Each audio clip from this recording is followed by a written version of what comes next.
All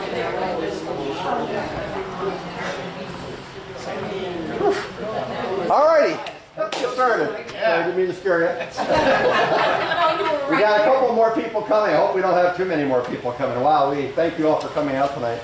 My name is Mike Riley. If you don't know me, I am the president of the Lock 52 Historical Society. We wanted to have a series of chats this year, some of our programs, and one of the things we wanted to try to do is capture memories before they're lost. And with the Erie House here opening up this year, I thought it was important to have a program where we captured memories about the Detto sisters and the family. For those people that did, knew them, grew up with them, had them as teachers or whatever. And I never knew the sisters. I moved here in '93. I think the last one died in '93, and right around the time where they had the auction. And when Congressman Walsh came with the $2.4 million check, and they're going to turn this into a park, and that's about where my memories of the place start. So so I am after them. So I appreciate, and I do tours down here. I help out with the park, and one of the story, the big story of this building is the fact that the Dettos owned it all their life. Peter built it in 1895, and it was a tavern for a while. It was a bar.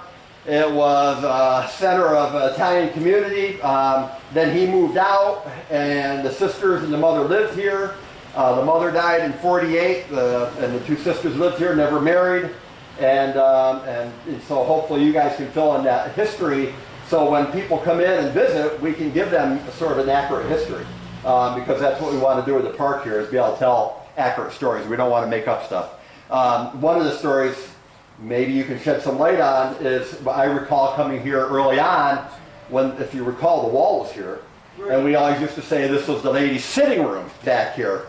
But if you think about it, I can't imagine ladies sitting here while their men drank, and just patiently sitting here twiddling your thumbs, while the man went over there and drank. It seems a little far-fetched for me. Especially when you look at the layout of the building here. If you did have a tavern over there, did they have a kitchen? Was there a place where they were, if they had a hotel upstairs, were they serving food? Could have this been the kitchen area? I mean, there's a lot of questions that probably go unanswered, but it's just one of those little folklores. I just can't see this being the ladies' sitting room. It seems to be a nice folk tale, but maybe I'm going up the wrong down the wrong route. So anyway, we have Ted Wilt, our almost 100-year-old man here. Yeah. And Eunice Rooker, and they're our special guest tonight. And and again, I'm going to try to record this. I know it's probably, we got the air conditioner on, but I don't know if it's going to keep up with all this mass of people. Feel free to share your memories, and we'll try to just go through this. I mean, we won't keep it too long, but the important thing is again, getting your memories down. So anyway, Eunice, you want to start? Well, I haven't got much that's real tantalizing like maybe some of the rest have got, but I always had a great respect for Teresa and Marie. In the year she retired after teaching 40 years, she was going to have some female guests, and I did paper hanging and painting at the time. And this wainscoting varnish finish was a problem. But Marie talked to Stella in the hardware, Port Barn Hardware, and Zinger's had come out with a new product, a primer sealer, and it was alcohol based. Well, it was a chilly April time when I was doing it, and I near got overcome with the smell of it. But they were definitely very nice ladies. When I came to work for her, I called her Miss Detto, and she said, "Eunice, I'm no longer in the classroom. You may call me Marie." And I said, "Miss Detto." My mother didn't bring me up that way. So I never did call her Marie. But at that time, the partition was here, and there was a parlor that they were buying a Oriental rug for Father Guy. They had bought one for themselves, and they didn't feel right if Father Guy went without an Oriental rug. Oh. And I thought that was mighty generous of him, because he lived in a building in Montezuma. And then another time when I came to work to paint the wainscot in the upstairs, to have it nice in the bedroom, they're small rooms, but you had to use that Zinger primer sealer. It took time to paint and do a nice job that they wanted, but one of the times that I came to work here, in what would have been their dining room, was wainscoting from cupboards from the ceiling to the floor. And my husband's half uncle, Jess Rooker, was a carpenter, and she hired him, and they had bought themselves a new tea service, and he cut out and made it so it was a display area, and it was impressive, the tea service. Was it still here when you people acquired? I don't know. You know, the auction. They had the auction, and and a lot of that stuff was sold. Yeah. Yeah. Go ahead.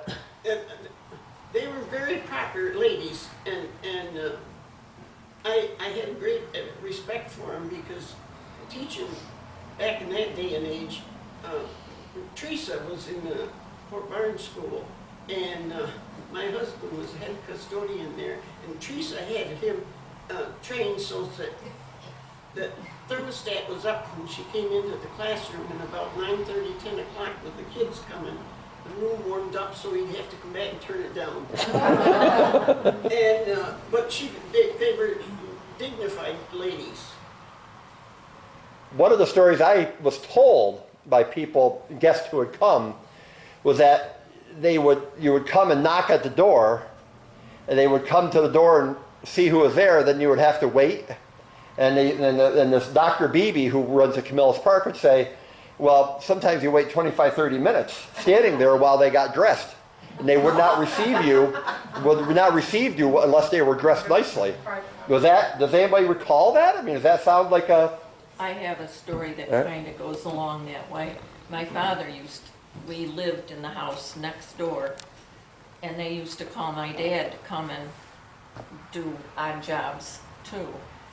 And they called and wanted him to come down. I can't remember if there was a leak in the kitchen sink or something like that. So he came down right away and knocked on the door and knocked on the door, and he stood there, and he finally came home, and he says, they're not there. Well, then the phone rings, and it was Marie, and she says, will you tell your dad he can come down now? I had to dress my legs. There you go. She had to put her hose on. So he came down, and she was ready to receive him. So that gives a little credence to that story then. Yeah, it's amazing. Now, Mr. Wilt, we did a nice interview with Mr. Wilt a couple years back, the curator of the museum and myself, and he used to be their lawn boy, right? In the...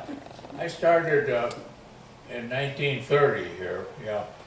I was born in the Catholic Church lawn, and they were good members of the church, and Marie come up and asked me if I was interested in mowing another lawn. And so I had been here when I peddled papers a few years before. I peddled Green Street and this street and part of Main Street. And so I come over and I mowed the lawn for about a year. And then she wanted me to come back the next year, so I did. And she began to give me more work then. Yeah. I mean, they had a garden out there, and they wanted me to work in that, and they wanted me to trim some of the bushes that had little flowers. Yeah. And but the main thing was the washing. They washed right in here, and they had a old wash machine, but it didn't have a wringer. You had to crank it. And that's what they want me to do. So that was my job. I had to spend every Saturday morning here. That was a must. You know, that did all these things. Yeah. And they had lines up here, and I used to help hang up clothes, yeah. And then she bought a 1929 Pontiac, brand new, dark black one, and she didn't want any dust on that. So I had to go out and keep that clean. And she covered it up with a sheet. And every Saturday I had to, it wasn't very dirty, but I had to go over it anyway. She thought it was, I guess. And I had to clean the inside, but that was easy because she didn't get too much dirt in that. And the longer I stayed, the more things I had to do. They had their hot water, I guess, with the kitchen stove. I think it had a hot water front. And so they had ashes. And she wanted me to take she brought them out here in pails and left them on Saturday. And I took them over there. They had a garden right over in there a little bit, probably about 25 by 20 maybe. She wanted, the soil was kind of heavy. And she had heard that if you put ashes on it, it would kind of lighten the soil up. But you wasn't supposed to have any clinkers, you know. So I had to sift them and spread that on there. I did that for several years, right up until I went, after I graduated. In about 6 months, I went to work for Columbia Road, and then I gave it up. Yeah. But this is a workable area, and the bar was there, but it was moved back, and it was all covered up with sheets. So it was in that location? It was there? At that time, it was still here. Okay. But you couldn't see the mirrors or anything because they had boxes and boxes of stuff piled way up. You know, they had them marked what was in there. There was I think some of the stuff probably was left from here, maybe, or there. So I never paid much attention to that. I really didn't get to see it. Sometime after that, I guess they moved it down in the basement. Okay. And that was a mistake because that's where the moisture got to it. And, Now, did you ever meet Peter? Did you ever meet Peter Vendetta, the father? no, he wasn't in good standing. I had seen him uptown. Oh, you did? You have seen him, though? I didn't know him personally. Of course, Yeah. I was young and I didn't pay much, but I had seen him uptown there, yeah. But that's why they had me finally painting windows in there and painting different things, and something got broke, they'd bring it out there and fix it like a chair or something. Yeah, I was doing most everything as I got older. And they were very nice to work for, especially the mother. Adeline. For some reason, she told me what a good boy I was. Everybody didn't agree with that. Maybe it was because she never had one of her own. That might have been. Ah. But when I got done, she always wore an apron and she had pockets and had her hand in there. When I got done, they paid me every time when I got done. She would sneak around and give me a tip, and it was a good one. Boy, I mean, it really counted up. Yeah. Yeah. She said, "You were worth it. Take it." And so, Well, that was nice. every time I come, when we got done, there she was with her apron in her hand in her pocket, and she'd slip me sometimes half a dollar, sometimes on Saturday it'd be $1 bill. That was a lot of money then. Yeah. Guys were working in the shop all week for $20. Wow. Yeah. Well, they were very nice people, though. I got along with all of I them agree very with well. that. I agree with that. Yeah. But the father wasn't here. No, He was in Montezuma. No, he was up to Montezuma there. He was an outcast. Yeah. She used to talk to me about him and how bad he was. She never told me why, but she was always talking about him to me. And of course, I didn't know, and I didn't find out for quite a while until people began to tell me what was going on. Yeah. I just listened to her and did my work. Ted, That was it. would Yeah. you tell the story about the boy who run down from Kern's Grocery to get your I can't hear what she's grandfather. saying. Yeah, can't hear you. You'd have to come up here. Yeah. Okay.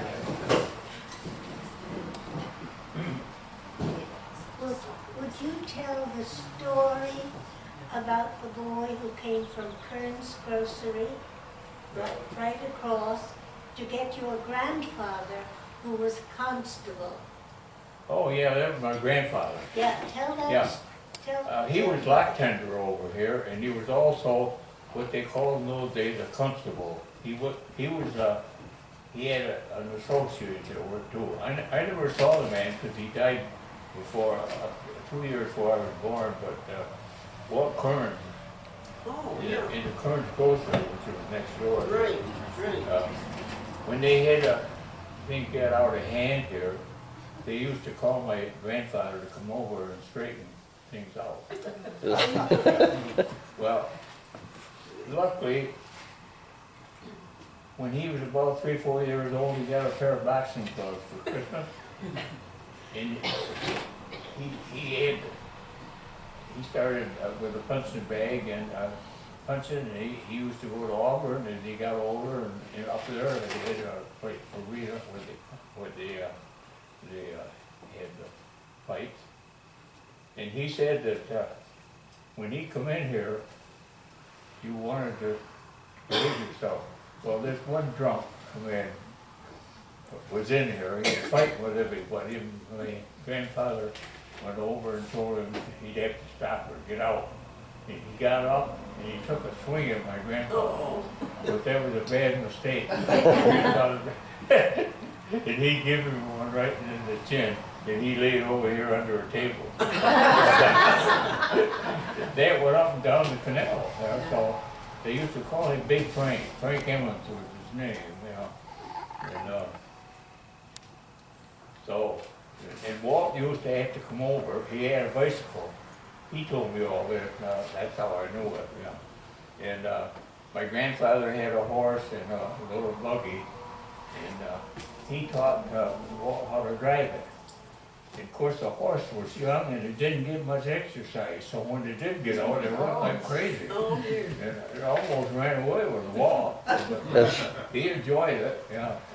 And he'd come over and he had to do that quite a few times, but then finally things kind of quieted down. And Mr. Detto wanted to keep a nice, good house here, you know. There was no rough stuff. Right. Some of these canalers, when they got too much, you know, going through, was pretty rough. You know. On the canal, they did a lot of drinking. That was a habit of, if you wasn't a drinker, you didn't walk on the canal like that. Yeah. And he took care of the lock. And Walt said, when you come to the lock up here, and they were 2 or 3 waiting, you know, it took about 25, 30 minutes to go through. Right. And of course, some of those guys were in a hurry because they were losing money sitting there. And they went by categories. If you had medicine and foods, you went first. And then building materials and other things were second. And coal and steel and sand, stone, was the tail end of the line. But some of those guys tried to bribe him, you know, and he would just say, get back in line there. You know, he didn't go for that at all. Some of them did, I guess. I read in the book where some of them took the money, but he was a pretty good square shooter, I guess. That sounds good. And he stayed there until he passed away kind of suddenly. I think he had a heart attack. But, up in the attic where I was born there, but then we moved down to North Fort Byron. My father run that mill down there. And when we came back, of course he was gone, but he had a little room in the attic. He had punching bags, and he had a workbench, and he had weights. He had quite a, because he was in good shape, you know, and he kept himself in good shape, yeah. Yeah, he had two, his original boxing gloves and the ones that he used were all hanging there. Yeah, so it was quite interesting. Oh, Well, he kept his 45 and his gun belt and his billy club and handcuffs behind the kitchen stove. And that was there, after he died, that was there for years, and I was taught never to go there. I never did, you know. And finally, they disposed of it somehow, I guess, you know. I not only know this secondhand information, but they were musicians, both of them, and they were very faithful to the Yeah. Catholic Church. Yeah, And they she were, played the organ. yes, I think she was in there practicing right there in her hand. when I was mowing there one day. That's how I got coming over here. They asked me, you know. I had a couple other lawns that I was doing too, and before I got done, I had 7 or 8. People kept seeing me mow, and I got more. I got all I could handle, really. Yeah, I couldn't take on anymore. Yeah. Well, they must have been a musical family because I was reading about not them, but Alex Vendetto's family, who was Barb and Peter's, and they had like a traveling minstrel show. I heard in the early days. that was Orlando family. Okay, the Orlando family had it. Okay. And they run the hotel at the Triangle there. Okay, so that was them. Yeah. All right, yeah, because it seemed like the whole family, all Barb and Peter and all the whole family were, you know, singing and dancing or do something, playing an instrument or whatever. I mean, yeah. So it's interesting to hear that the Maria and Teresa were also musical. Obviously. Barbara Jean's mother, I can remember, she'd sit down at the piano for some occasion, maybe like this. They would request a song, and that lady seemed to know every song. She played the piano just beautifully. And she also played a flute. And Peter, I can remember going, when Peter retired and came back, and Barbara Jean, they were in the family home there. Barbara Jean took care of Peter, but Peter used to have a electronic keyboard, and he would play music in the church, or in the post office, when people were at Christmas time. The musical part of it, I don't know whether they had formal instructions or not, but they had a very wide range of ability. Now, obviously, other people must have memories they want to share or whatever. You can't be sitting in this hot room for no reason at all. Anybody? Anybody had them for teachers or I had her for a 5th grade. 5th grade? I adored her. Now that was Teresa. Teresa, okay. And at the end of the day, if we had been good, and there was usually time before the buses, time to go out, get on the bus, she always would read to us. That went in all the 5th grade rooms, but she would sit and read to us for maybe 20 minutes until it was time to get on the bus. And I don't ever remember the class being a disruptive class, but I think she probably ruled us pretty good. Anybody else? Well, they were I like choir saying in the Catholic Church. They would sing every Sunday, and they were the other 2 sisters. And they were, you know, really good. They kept everybody awake. Yeah. Did you ever come here for anything, or did you? Yes. You did. I came here when the Gladio family came from Italy. Anybody that came from Italy, they would have them here for a little get together, and they'd have my family and my uncle and stuff, and then we meet the new arrivals that would come from Italy, and yeah, they were very active in that. Did they stay here in the rooms at all, or were they? No, they just Had a gathering. Right? Okay. They just welcome them to Fort Myers. And that would have been what years? Oh, geez, that was like in the early 40s. Okay. So the mother was, the Adeline was still alive then? Pardon me? The Adeline was still alive? Yes. Yes. Okay. Because we don't hear a lot about her. You know, in the stories you hear, you know, it's always Peter, or you hear about sisters, but you don't hear a lot about her. Yeah, well, they were the choir at the Catholic Church, and the mother and the daughters, and they sang every Sunday. The only story I ever hear about her, and we used to tell it as just a funny, was when we used to give tours of the lock. That people would say, you know, they were going to build the throughway, and they were going to go right through the lock. And they were going to go right through town, and people used to tell me, well, she stood out there with a shotgun and made him go around, which is probably untrue, I was told, because the King Cemetery is right here, and they probably didn't want to go through the cemetery. But they said that when the throughway engineers were coming out, the mother would stand right there and say, no, you're not coming through here. You're going to go around the village with a shotgun. I can't believe that would be true, but it sounds good. I don't know if she was that kind of woman, that she would pick up a shotgun and threaten the state engineers. There's a shotgun shell in that icebox. Is there? So maybe. Yeah. You never can tell what an old lady's gonna do. Yeah. So anybody else? Hey, must. I used to read the meters here, All right. so every 2 months I'd come and knock at the door. They'd always greet me, let me go in to read the meter. And I always have a glass of water waiting for me when I came back upstairs. And they'd want to talk, and of course I'm on a route, so I'm trying to go, but you're trying to be polite, and you finally get out the door and make up some time. But they were always waiting for me with water every time. It's great people. Did they ever tell stories about the canal? Not while I was there, it was like in and out for me. Yeah. Did anybody hear them talk about the canal at all? Their remembrances of the canal? Seems like it's a big part of their life or the early childhood, it seems like, but.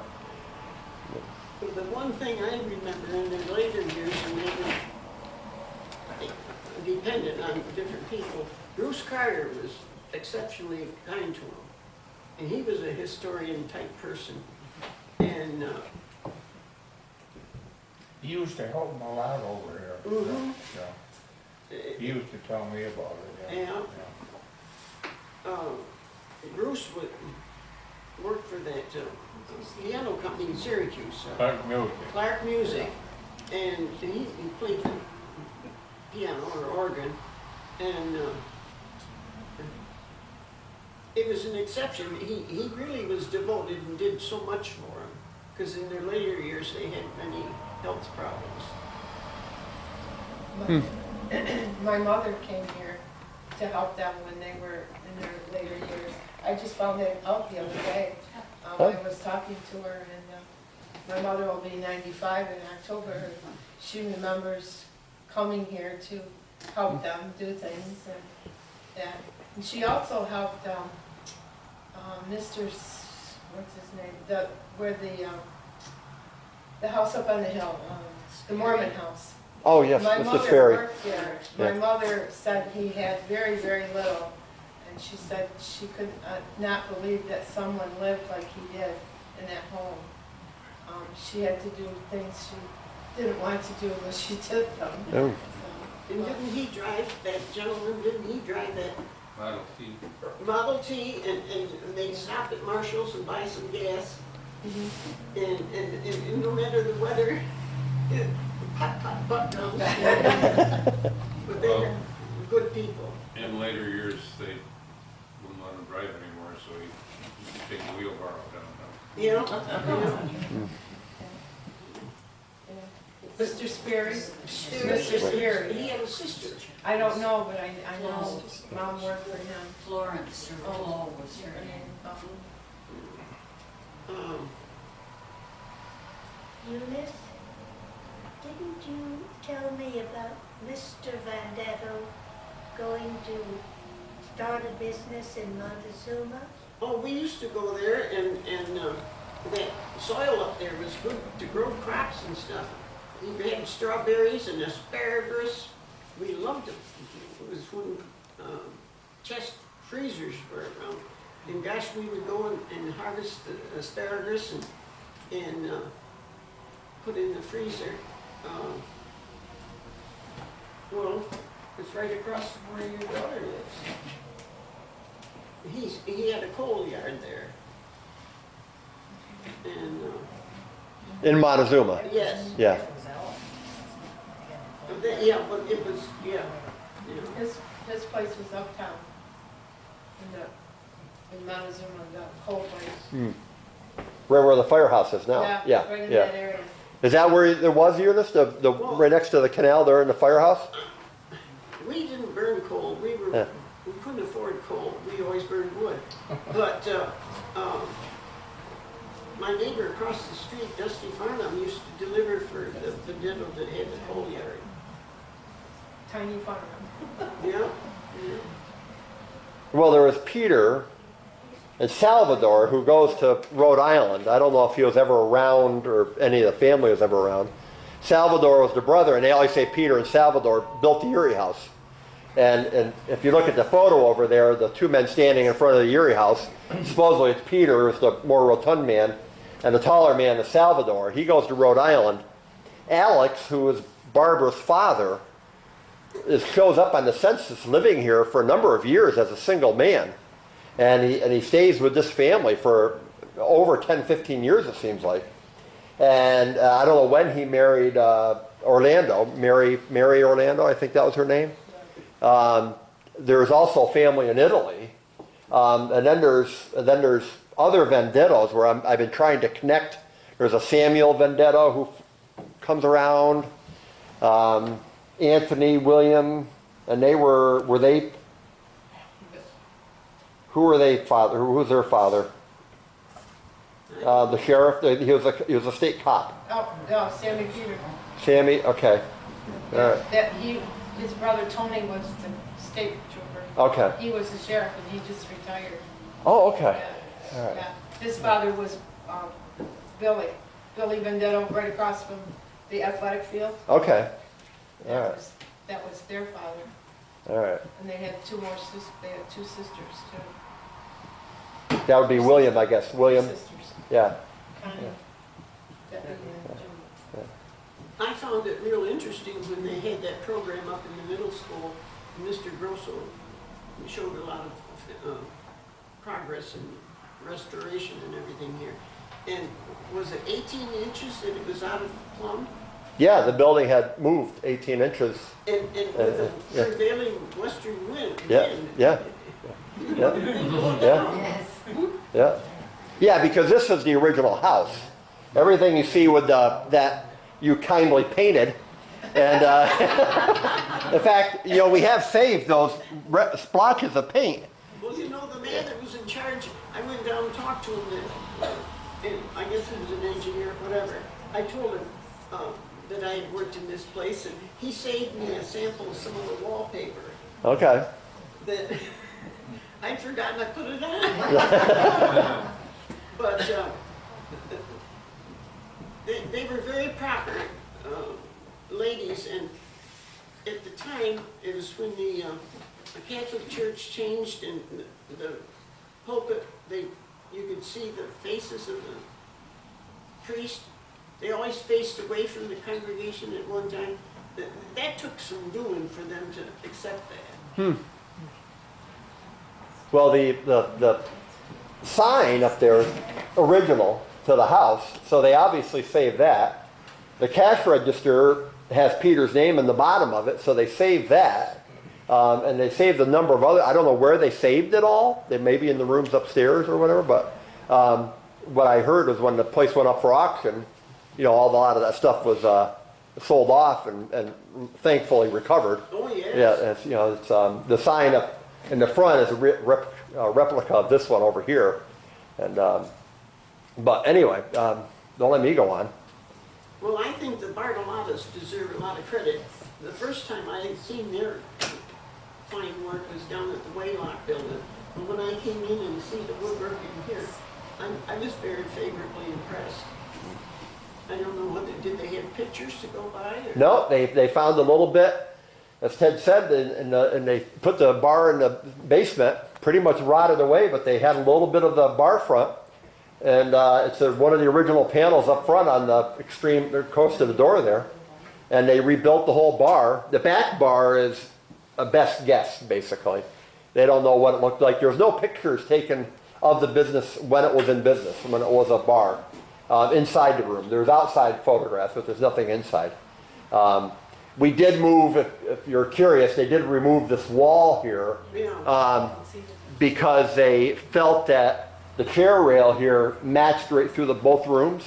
So they thought that maybe this was all one big room when they built the place, and then they added the wall later. And thankfully, you know, just for flow and everything, they opened it back up. I'm a little puzzled at what time the wainscoting these kitchen, or well, between the kitchen and the dining area, that they went from the floor to the ceiling, and they wanted to have this tea service, and it was lovely. And they modified, took out, extended it, and made it look like a buffet. But I can't orient myself to know where it was. I never saw that. Yeah. Where the elevator is now was their kitchen. Well, That room was added on, we think, about 1910 to the original building, and became a kitchen. One of the sisters told the stories about living or being in the upstairs bedroom, watching boats go through the lock. That's one of the a gentleman tried to interview them, and this is a real shame. And we have the list of questions. He mailed them a list of questions and said, "This is what I want to talk about." And they sort of scrawled out answers, quick answers, and never let him do a proper interview with him. So he could have fleshed all this out, which would have really helped us. So all we have really of their memories of being around when the canal was around is this sort of quick written answers to these questions. And I don't know which one did that. I don't know if both of them did it or not. I mean, but I do know that they say they stayed in that upstairs room and they could watch boats go through the lock. well, I think that it took a long time. What was it, Andrea? 20 years from the beginning to the end, and to think that Or 25. Mr. Grosso and others hung with him, and was it Governor Como that kind of made things move at this time? I'm not sure who actually But did it, I'm but we're here.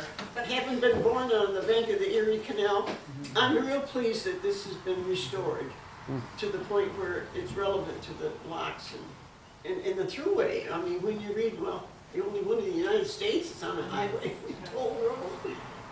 Do either of you two remember the Kearns store? Kearns store was mentioned. Well, I remember Mr. Kearns, Elmer, and Walt, and I've heard them talk about the days that they had the grocery at the locks. But, There's a picture of it in one of the brochures, I think. yeah. Long-time residents in the area. There was three boys. There was a young one by the name of Skeet. Do you remember him? No. Yeah, he was younger, and he was a coward, really. He wasn't like the other two. He left and didn't come back. Oh. They didn't talk too much about him. Yeah, I guess you're right to call it that. But the Kearnses, well, Jack Miller and that family have been history-oriented and piecing things together. And then Mike comes along and Block 52 has really been able to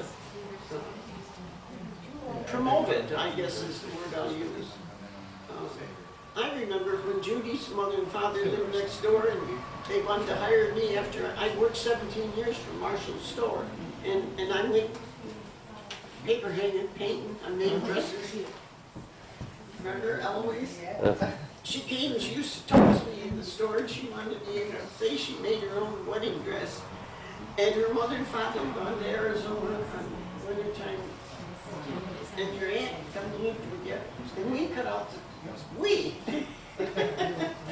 She had the smallest waistline of anybody I ever met. Anybody else? I mean, Ted, that picture in the center and also in the book of Kearns store, and it talks about the African American man being Ben White. Is that so? I had heard that maybe that wasn't accurate, that picture. I don't know when Ben White came from Canada down. He was a gentleman, He was a very, very yeah, progressive, very nice man. talented. Yes. He was smart. He'd come in and one of the first things he'd want to buy was some those butterscotch lozenges. Well, look at all the people that went up that hill at Christmas time. Oh, yes. To see that church rotate and his Christmas display. Yeah, we couldn't wait for Christmas to get up there. And I can remember the first vinyl that I ever tried to put on anybody's wall, and he was the one that could afford it, and I went and did that for him. Bertha was his wife, she was nice, and there was one daughter. But was he here as a child? I mean, that's what the photographs suggest, that he was here as a child. And Right, but, you know, and somebody said maybe that was his wife's brother. I don't know, just in the last month or so, somebody thought that picture wasn't labeled correctly. Well, he was very civic-minded, and I remember Ethel Stickles was a elementary school teacher, and she had an allergy to pine trees. And it was back when white Christmas trees became popular, and he bought a lovely white Christmas tree for the stage at the elementary school, so that they could have a Christmas tree. anybody else on? You were saying that Yeah. Peter Vendetto wasn't in good standing. What happened? Anybody ever know why he went to Montezuma? I don't think Ted heard. Did you know you? why Peter Vendetto went to Montezuma? Yeah, well, of course, there wasn't much business. There was a little local business, but I understand their town went dry too. Yeah, yeah. Okay. Montezuma, I guess, didn't for a while. And that was a going business up there. I think it was already there. I think he just took it over. He really made it bigger, all right, yeah. For a while, I guess he lived there, but then he got so he didn't stay here anymore. And that's what began to cause a problem. He lived up there, and who he was living with wasn't happy.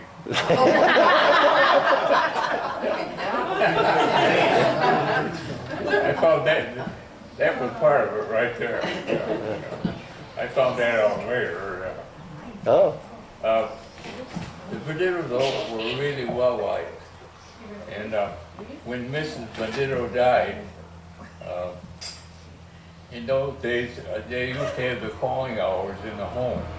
Well, they had her in the front room on a Sunday afternoon, and I came over. And I had to park my car out by the main road. There was cars all over. When I got up here, the line was out to the street. Wow. So I spent over an hour before I got in and really talked to him, and then the next day they had the funeral, or I guess it was mass really, at the church, and I went to it, it was full. It's the first time I'd ever been to a mass. Yeah. It was quite long, and but yeah. I don't know where they got their education, but people very respectful of their classroom and their teaching. And I think Marie, was it 40 years she taught? I think so, something Yeah. like that, yeah. And Marie taught in Auburn all the yes, time. always. She never taught here. No, Teresa was the one who was here. Yeah. But And she used to leave, they wanted me to shovel the driveway in the winter, but I looked at it and you had to have it done by 7 o'clock. So she took off about 10 after to go to Auburn, and the driver wasn't too good, and she had to be there early. So I told him I had to get up about 5 o'clock in the morning. And she always drove in, and she had to turn around to get in the garage. I thought it'd be better if she drove in and back to the garage, and she didn't want to do that. So she got some guy with a pickup truck, and he made some kind of a homemade plow, I guess. He took care of it. So. I couldn't do that. I told her that's the only thing I guess I ever rebuilt, really. Yeah, the buildings that are out here, the blacksmith shop and the mule barn, became their garage that Ted's talking about. Right. And they turned the blacksmith shop 90 degrees and they relocated them both over in the yard more. And they had this long curved driveway, you might recall. And then they put a doorway in the side of the blacksmith shop and a roll-up door, and that's where they parked the car. And I think she had her artist studio in there too. There was a painting studio.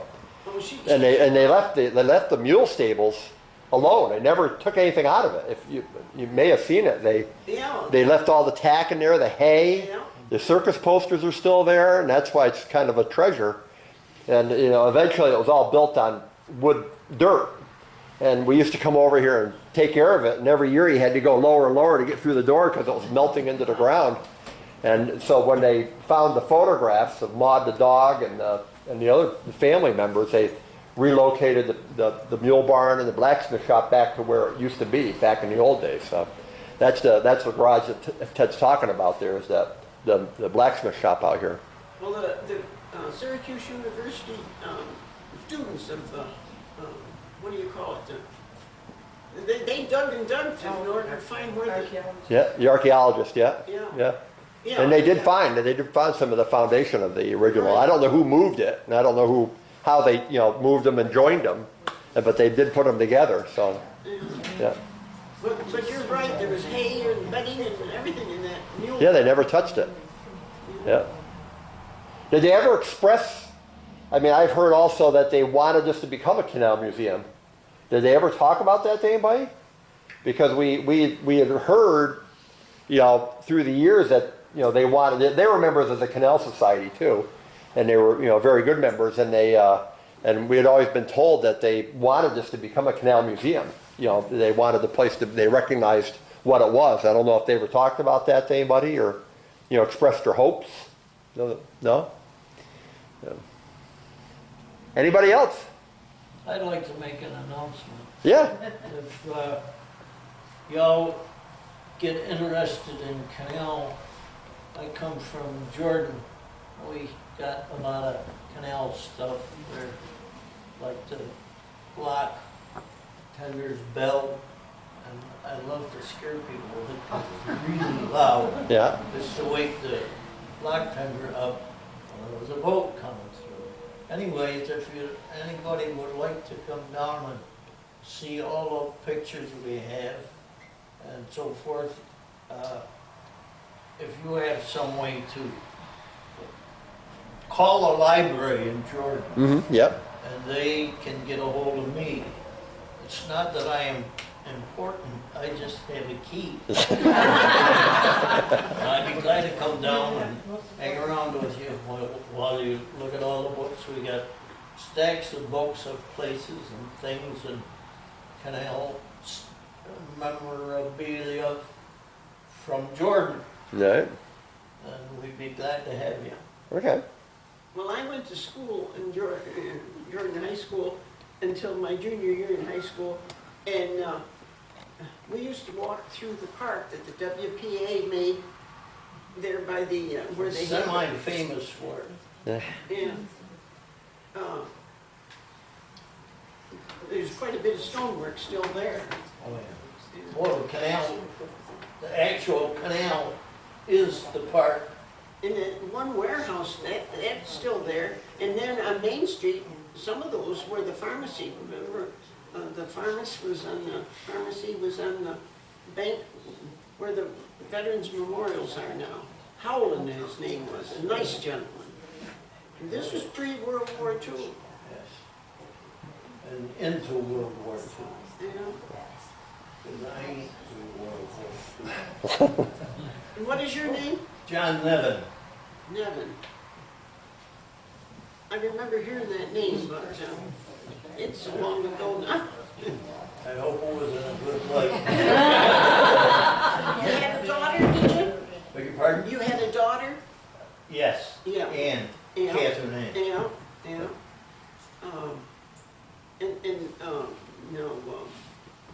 the man that had the welding shop, and somebody's got all that ironwork in front of that building. That's original canal building, isn't it? On the west side of Main Street there. Oh, go on. South. Well, Well, Charlie Taylor's all, from my memory. Jordan's a nice little community. I think so. So before we wrap it up, I just wanted to kind of piggyback on that question that you had about, did anyone ever talk or hear the Vendetto sisters mention a museum here? Yeah. I do remember that our school superintendent, Frank Thomas, was very interested in the history of the community, and he spoke with the Vendetto sisters at one point, and he was so impressed with their efforts to have maintained this building in its original state. He offered to help them connect with the agencies that would get this property listed on the National Historical Register, and he made the statement, then you would be able to have some money to help you, and they were so offended they would not allow him to pursue that any further. They didn't want to talk to him anymore. oh my goodness. And yeah, so they were, you know, it speaks to the fact that, as other people have said here, how proud and dignified they were, but if they wanted it to be listed on in some historical manner, they did not want any funding back for that, you know, so that was the only reference I've ever heard that was a specific conversation. They were absolutely offended that he would consider them getting funds from someone. Well, I have to ask Mr. Wilt if he knows the girlfriend's name, Peter's girlfriend's name. Yeah. Did you ever hear the name of the girlfriend he went to Montezuma with? No, he had the lady of the evening up there. Oh.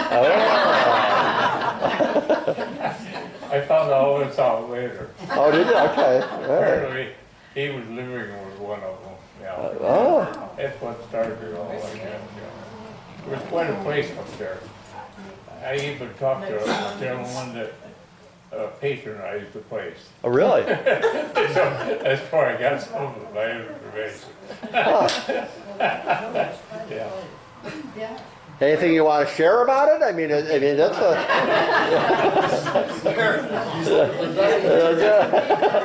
Well, you know, because he buys, he writes, and Ted was right. The town goes dry in 1907.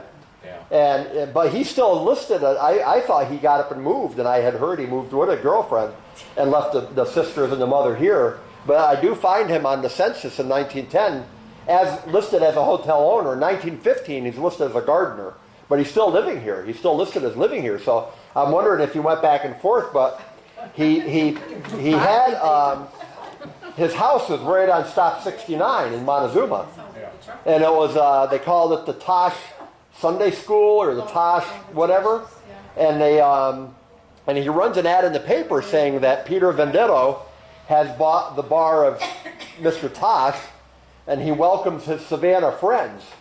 Well, Savannah had gone dry also, so Montezuma was wet, Savannah was dry, we're dry, and so there's articles in the paper at that time saying all the men are leaving these towns, going to Montezuma, doing all their shopping, bringing all their, and then coming back, and then using the trolley to come back. You know, so he was a very smart man in that way to move to the trolley stop so he could be, you know, selling booze in a wet town and making himself very, very successful doing that. So the fact that that his recollection there, you know, backs that up really helps. I mean, it'd just be nice to know the name of the girlfriend, so we could say. Well, if we say lady of the evening, that makes it even more scandalous. So that's even more fun. Yeah. Mike, Yeah. I wish that I had talked to Ina Schatz more. Yes. Everybody remembered Ina Schatz. Yes. She was related to the Tashes. Yes. From Montezuma. But Ines, my mother, it was a very good family. well, just her. In the evening, she would watch TV, and if it was going to thunder, she would call over to our house, who we lived right where the bank sits, and she would call and she'd say, "Who wants to make 50 cents? I think it's going to thunder and lightning tonight."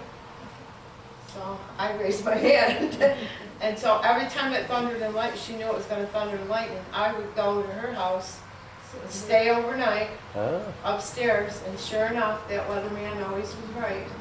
And she would get me out of bed. She had a horsehair couch. I would come down with my pillow, and I would sit on that scratchy couch. And every time it lightened, she'd scream. She'd let out a scream. And finally, I think later on, I said to her, "Why are you so afraid of thunder and lightning?" She said she lost her mother at an early age, and her father brought her up. He was the editor of the Chronicle, the Brookline Chronicle. And every time it thundered and lightning, he would take a small mattress and shove her in the closet with the mattress. And it made her so afraid. It's a wonder that I'm not flipped out. I know, and it's a wonder I wasn't afraid, but I was too young. Melanie, at the end, didn't she come and stay over? At the end, she kind of lost what we'd call Alzheimer's now, I think. And my mother would walk down there every day, every evening, make sure she would walk her back to our house. And my mother would make sure she had a meal. And she slept upstairs, and one morning she didn't come down, and my mother went up.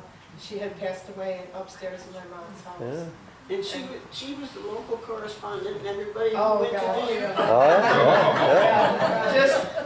And I was the blabbermouth. I got a few of those calls. Well, every Friday night, my parents would pack us 4 girls up, and we'd go to Cato to my grandparents. And she knew this, so Sunday evening, we'd be home, and she'd be on the porch or something, she'd call me over, and she'd say, "Well, what did you do this weekend?" Blah, blah, blah, blah, blah, blah. And then it would appear in the paper next week. My father would be, "All right, who did this? Who told them we had mashed potatoes?" So I got blamed for that a lot. Melanie, what was her father's name when was it Baptizing? I'm not sure. I don't know. 3 years I was asked to help take care of a Dr. Willoughby Waterman. He'd been a associate professor at Brooklyn College. And Nell Waterman, Dick King was the last editor of the King family there. And I wished I'd had a tape recording because she had so much history. Well, my memory don't serve me as good as I'd like it. I just know that I don't know if it was her mother that was a Tosh. I didn't know her father. None of us knew her father.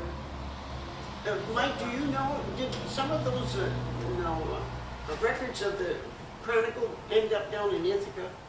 Yeah, they're all online now too, so you can go online and find them. Yeah, from 1903 or 1905 on up there. Before then, they're lost. They must have been burned up or whatever. But I think they have a case now. And just to complete the story about Peter, Joel Glimpse lives in that house today. I don't know if you know, over on Stop 69 Road or Loop Road, right? So Joel Glimpse, if you know him, who's going to be an actor in the play next week, but he's a town councilman over there. He lives in Peter Vendetto's house, so where the bar was. Anybody else before we? Yes. Just an aside about the canal. I'm a, I guess, historian or something for the Methodist Church, and in there, I don't know what the year is, but in the middle of the winter, a couple came up from the canal to be married by the Methodist minister, and the notation their names are there, but the notation is came up from the canal, frozen in for the winter, colored. And I don't know what the year is, but they must have been frozen down here for the winter. That's interesting. There's a picture of Peter sitting in his roadster. Isn't there either a postcard or? Sitting in his, is a roadster? Yeah, some kind of. I don't know. I've seen it. Anyway, my father saw that and he remembered, he was like starting high school here in 23, 24, 25, and apparently Peter was a fixture. I don't know what the car was, but Huh. Yeah.